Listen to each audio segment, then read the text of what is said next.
Bapak, Ibu, saudara-saudari sekalian yang terkasih di dalam Tuhan,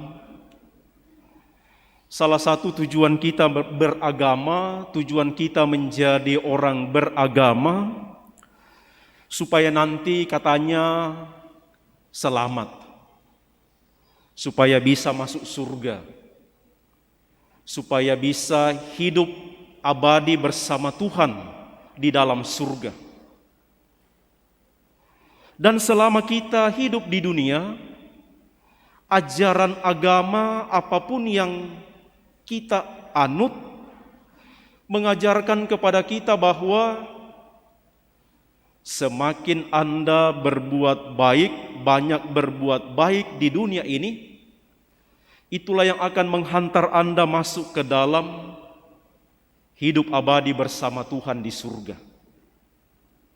Kalau banyak kejahatan, banyak kesalahan, banyak dosa, bertobatlah. Begitu biasa dianjurkan. Ibu bapak, saudara-saudari sekalian, kita sebenarnya sudah tahu apa yang akan kita buat untuk masuk ke dalam hidup abadi. Berbuat baik. Bahasa sabda Tuhan hari ini, mengasihi Tuhan dan mengasihi sesama. Mengasihi Tuhan itu kita wujudkan melalui berdoa, berekaristi, mendengarkan sabda Tuhan, rajin ke gereja, rajin ikut doa rukun. Itu bentuk-bentuk dari cara kita mengasihi Tuhan. Dan mengasihi sesama, kita sudah tahu juga, membantu orang yang susah, mengunjungi orang yang sakit, menolong orang yang berada di dalam kesulitan, berlaku adil kepada orang lain. Itu adalah perbuatan-perbuatan yang mengungkapkan bahwa kita mengasihi sesama.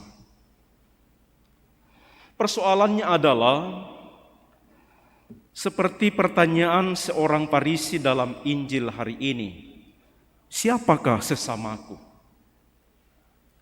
Atau apakah saya sudah menjadi sesama bagi orang lain?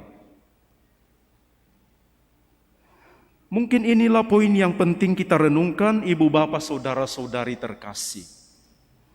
Apakah saya telah menjadi sesama bagi sesamaku, bagi orang lain? Kalau kita sudah menjadi sesama bagi orang lain, maka kriteria dan contoh-contohnya dibuktikan oleh seorang Samaria tadi. Bertemu dengan orang yang susah, orang yang habis dirampok, hampir mati, lalu ia bantu. Ia rawat luka-lukanya, ia antar ke tempat penginapan, dan masih memberikan apa yang dibutuhkan oleh orang yang dirampok itu. Maka benarlah jawaban ahli Taurat itu, sesama dari orang yang dirampok adalah orang Samaria yang telah menunjukkan, dikatakan, orang yang telah menunjukkan belas kasihan kepadanya. Maka kalau kita mau menjadi sesama bagi orang lain, tunjukkanlah belas kasih kepada mereka. Lebih daripada itu, ibu bapak saudara-saudari, mestinya belas kasih yang kita tunjukkan itu menghantar orang itu sampai kepada Tuhan. Menghantar orang itu bahwa saya mengasihi dia dan dia mengenal kasih yang saya berikan itu berasal dari Tuhan.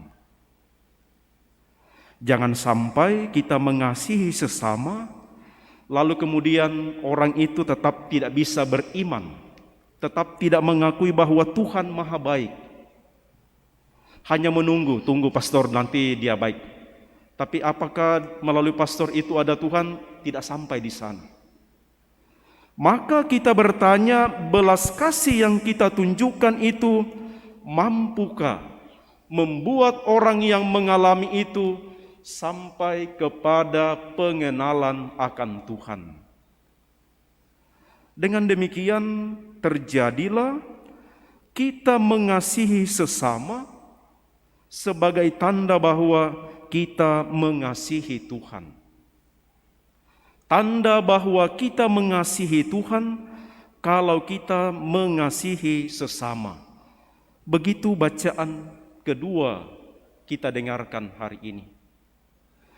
Maka kita mohon dalam perayaan Ekaristi ini, Ibu Bapak Saudara-saudari sekalian, semoga kita menjadi orang-orang yang mampu berbuat baik kepada sesama, mampu menjadi sesama bagi orang lain, dan orang lain tersebut mampu mengalami cinta Tuhan dalam hidupnya melalui diri kita.